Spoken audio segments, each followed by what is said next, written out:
So now that we've established your sort of respective upbringings, I'm sort of wondering about how you feel that shaped your relationship to music. I don't know. I don't think there's like.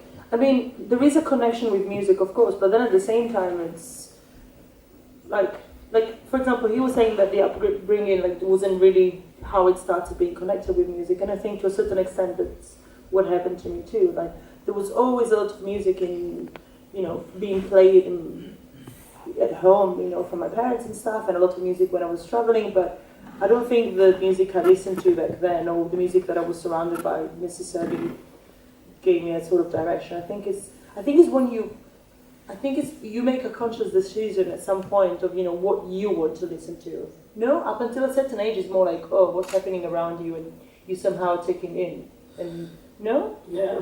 I mean, for me, it was my mother especially never got music at home, not too much.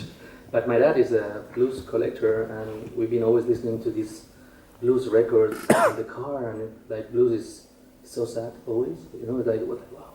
That's the whole point. Yeah, holidays and blues is I don't know. It was sometimes a bit bizarre, all this. And then when I started going out, I started meeting people that they were playing music, and at that point, I didn't know where to get that music. So when I was going to the clubs, it was what is this music? Where do you buy it? Where do you? I mean, who let you know which tracks or whatever? And then I started this was the curious part for me of that world. That I didn't know where to get that music, and that was the exciting part. And then I started discovering that there was places that they were selling records, of techno. I thought, wow! But everything got a sense going in a club and listening music to really high volume. That was the connection with everything, with a physical and emotional experience. So that really attracted me, and I started looking. But never had older brothers that they showed me music, oh yeah, listen to this Joy Division record. No, never had any friend they were into death metal. So I don't know. Never blues and death metal. Yeah, anyone showed me an electronic record until I went to a club and I started meeting people that I never met before, and that was quite liberating for me. How old were you when that happened? 17. Right. Yeah. You didn't have the kind of older brother figure to kind of lean on, because there's a lot of times when that's just kind of how you get music that's outside your sphere. Did not having that person with you just make you hungrier to find stuff, or was it No, but it gets weird for me. I know before Aphex Twin the New Order, and then you do this crazy going backwards to know certain things because you didn't have contact before, so it's maybe... But that can make it even more beautiful, because I think when you have no preconception whatsoever about the music that you come across, that's when you're more hungry, about it, and you're like, wow, this is amazing. Definitely. You didn't have the judgment that someone else would go whoa, you didn't know about this? Loser, Yeah, but I hate that. It's can people stop judging other people? We all come from a different background. We all have different... I think even sharing music sometimes gets really oh, you didn't know this? You don't know this label? It's you don't know this label? Let me tell you about it. There's completely different approaches to... Because ultimately, there's so much stuff out there anyway that... Yeah, you miss a lot of things. You miss so much always. Every day, Yeah, you can be informed for every record release. So there's always something to discover. That's an interesting point I was going to get to a little bit later, but let's dive into it now. As you're kind of searching for music, what's the kind of... What's the play? How do you approach if you have a day set aside, say, where hey, I'm just gonna check some new music out? How do you do that? Whoa! Yeah. How long have we got? It can start in various ways. Sometimes it's someone approaching you about their own music, maybe. Or it could be the other way around. Maybe it's for me the only common denominator that this.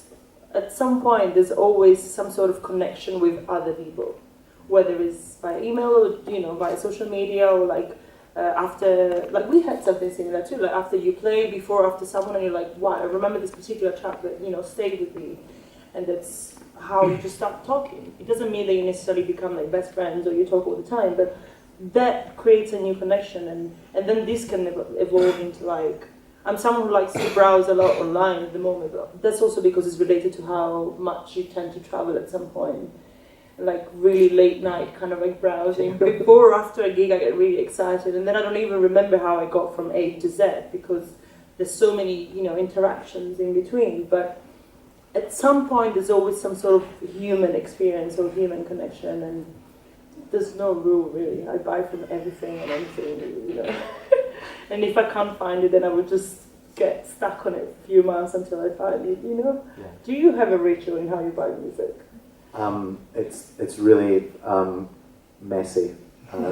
Just, you know, like there are times where like I'll just go on Discogs and like go through a label to check out what that label's about, but other times it's just like chaos, just like going through mixes. But I find even that, like, maybe like I start with that kind of idea, and then 5 minutes later I find myself focusing on one of the artists of the label, and then there's like a new sub-label that maybe doesn't exist anymore, and then like trying to reach out to this person, and you're like, okay, how do I find you? And I had several occasions where I do end up emailing this, you know, info@blah.com, and then maybe 1 year later the person replies, and like, yeah, it was me. I'm not really doing music anymore, sorry. Okay. How do you feel about that whole question, Yuri?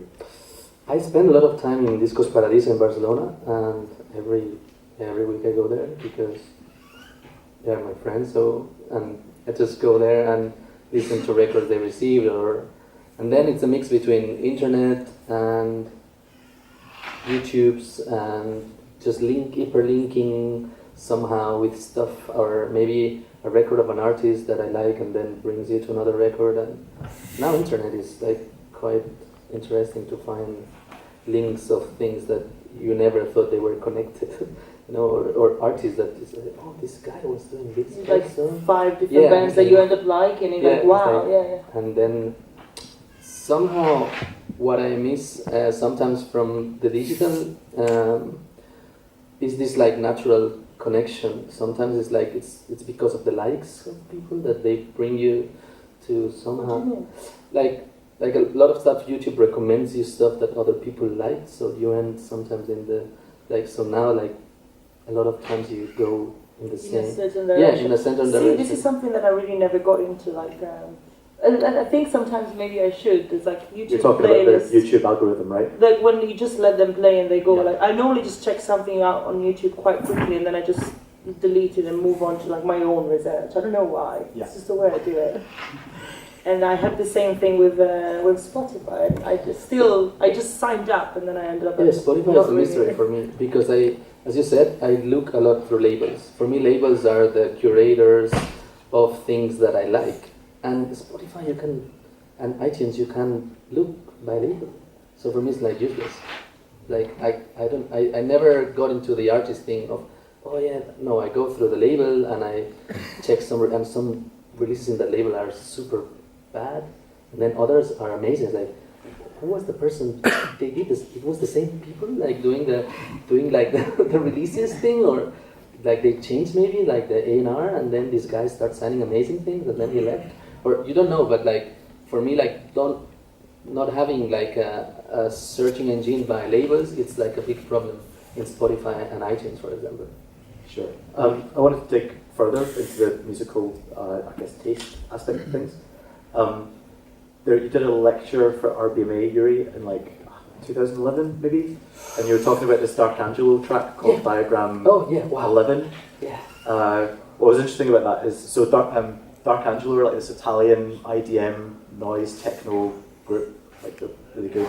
But like they have this one track that you kind of highlighted was like this kind of, it was quite, some of their stuff is like really like rowdy and like hard, but like this was quite a pretty track because it had this kind of like really nice melody, and it was like, it had this like kind of sad vibe going on, and it was interesting to me that like of all the tracks you could pick from their catalogue, which is like otherwise, you know, it can be pretty brutal occasionally, you pick like this quite nice melodic thing, and it kind of suggested to me that was like, that kind of summed up like your musical preference. It's stuff that has like a tinge of darkness to it, but it's quite melodic and uplifting. That track especially is like that was it was Nature. It was the Italian lady, like the one I can't remember. I can't remember either. But like that track, I like it because it brings me some memories of like